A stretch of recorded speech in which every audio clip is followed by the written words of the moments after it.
Sufian, what does inclusive PE means to you? Because inclusive PE means everybody must be included, no matter if the top end or the bottom end. Then you decide how you want to run the lesson. There are things which are non-negotiables. That means things that you want everybody to learn. And there are things that can have different levels of readiness. For me, inclusive PE is there must be some learning, and the level I'm teaching is everybody will learn something, no matter how they are, how ready they are, their ability, that point of time, or the things that may be facing. When I watched your lesson recently, everybody was having fun. We always think that how do we balance between fun and learning? But looking at your lesson, students enjoy the lesson because they are learning. Because the lesson that you watch is the tail end of term 3. When I have 2 terms to create some sort of structure, because every one of them came from different secondary schools. I have to now understand what was the experience of PE like. I have to assess how they are in terms of their movement, in terms of their ability to catch implement, to catch balls, to understand space. So with all this data that I have, then I have to come up with lessons that would engage them meaningfully. Engage means sufficiently challenging. I think that is a key part of fun. If what you are doing is too easy for you, it gets repetitive and boring very fast.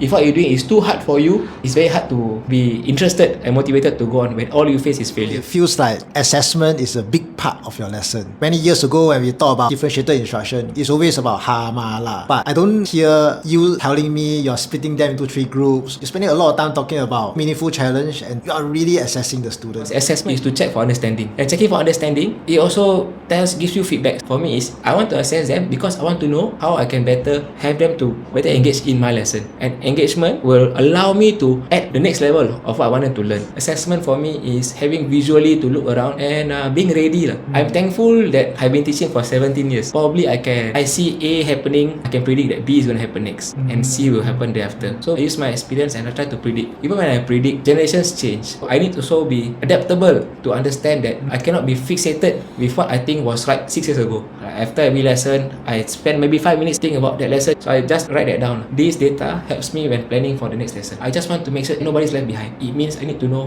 what they cannot do or what they are struggling in. If I have more time after that, maybe I can talk about how do I expand the challenge to the top performers. So inclusive for me starts at those who I'm going to lose if I don't know, if I don't change, if I don't understand what they need. You started talking about assessment and you explained assessment is not a paper to write down or to submit to show people that you have done something. I think that puts teachers off about assessment and put students off assessment also, because students only engage when they see themselves learning, improving. Then I feel good about today's lesson. That's what you have been trying to say, that as a teacher is to keep on checking whether everybody is learning, are they improving, is the challenges suitable for them or not. You also point out it takes a long time to build the competency of assessment. I also agree with you. We all need to practice assessment. We see student, the behavior, we roughly know what's going to happen next, and then we adjust. I also feel that the more I do things by myself, the more secluded my thinking becomes. Yes. What I try to do all the time is I have a few people who I talk to, especially with the people who are different than me. Their teaching approach or what they deem is a successful lesson is very different from what I deem is a successful lesson. I do this very often with my colleagues. We sit down and I always ask them, hey,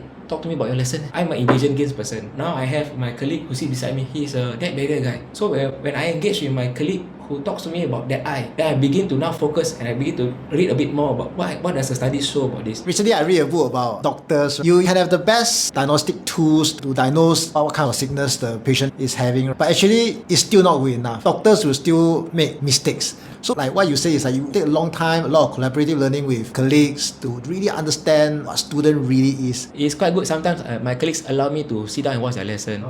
But of course at the start when it may be a bit off-putting because is he trying to do for my weakness? So I realized that if I want to collaborate with my colleagues, I need to be upfront with them at the start. I want to learn from you. I believe in social constructivism. Like even after talking to you today, I'm sure the way I think will be different also, because we all grow from social interaction. At the start of this discussion, I was saying the title of this discussion is Inclusive PE. I think a lot of time it feels like strategies. I think throughout the whole conversation, we don't talk much about strategies. You spend a lot of time talking about understanding students, assessing them, collaborating with other teachers. I think these are things that are so important that a lot of time we see strategies as the main thing. But they are not magic bullet. It's really how hard we work to get there. Sometimes we feel good that we have done a whole unit, maybe 8 hours of teaching. It has worked so well for this batch. Then next year you're going to repeat the same thing. If you do it all the time, you are limiting yourself to be able to understand and relook at how you teach according to the differences of the students that you have. Even if you feel this thing works, trying out different ways to approach the same lesson. Maybe if you have not tried using e-learning tools, maybe you can try lah. So when you try something new and you check the response, I think this will teach you a lot more about the variety that you can have. One day comes a challenging class. If people so varied, you have athletes who in the CCA, you have guys who don't like sports, they openly tell you they hate sports, and you have guys with autism, guys with ADHD, all in the same mix. Then you appreciate that on your easy time, you have tried a few stuff. So let's say for example, if you are doing DI, you must try DI at least for 2 or 3 years before you give a verdict on what you like about DI or don't like about DI. My first 6 years of teaching, I was a COP for GCA. So for the whole 6 years, I did exactly GCA. Give it time, you give it patience, you don't give up, have some resilience to stick to it even when the things don't do well. I think you find yourself that I learned a lot. We believe that our students are capable of much higher level of learning. Whether they can achieve it or not is a different thing, but the belief must start from there, and then it works towards it. Let's say there's a new teacher. How will you advise this teacher when this teacher is, I'm overwhelmed with so many framework, I don't know what to do now? Let's say now you do not know what kind of students you have. You must always assume that somebody has a special learning need. With that in mind, I want to be starting the lesson by telling them this lesson, this is the structure that you're gonna go. This.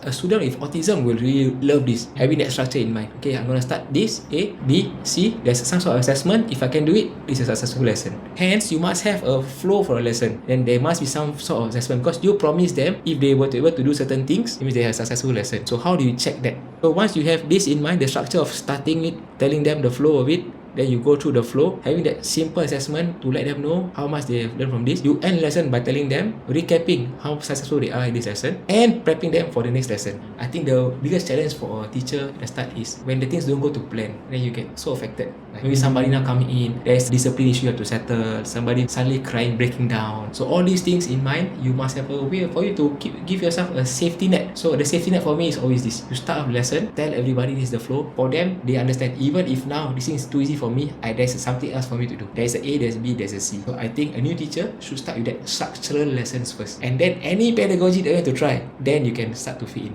So if you are new, if you need to build your confidence, direct teaching first is fine. As you get confident in direct teaching, you must be ready to now move towards student-centered teaching. And for you to be student-centered teaching, they must have conversations with them, understand what they want. Once you know what they want, involve them in the planning of your lesson. It means ask them for feedback, what they want to learn, how they want it to be taught. When you include their feedback into your lesson, they are more engaged because this is what they want to do. So over time, you realize everything is towards you being a better teacher who are involving students in your planning and design of your lesson. It sounds to me inclusive PE is very much good teaching, and good teaching needs a long time, a lot of effort from us to develop.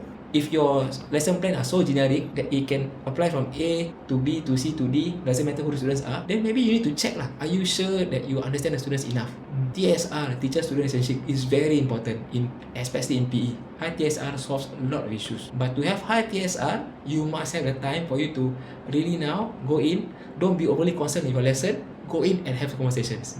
Look for those who do not have a friend. Go talk to them first. If you go to see a group which have a lot of communication, just ask for, share with me what was discussed. All those conversations are important. It helps me build my picture of what the students want. Let's say now currently I have to teach Sharabi. So by end of 8 hours, you must have the end goal in mind. In these 8 hours, can you complete this? Let's say now half of them are ready to go to the next part, but half of them are not. It's okay for you to allow the class to move on, but whenever you have the time, come into this group who need your attention and then modify the thing for them. Share with them that there's a gap. Once they know there's a gap, they want to quickly improve and they are okay. Well, I guess students must learn something, and we need to up our skills and competency to make sure everybody in the class learn. Are we helping every student learn? Are we helping them to become self-directed learner? Are we helping them to become a better person next time? Okay, thank you so much for your time.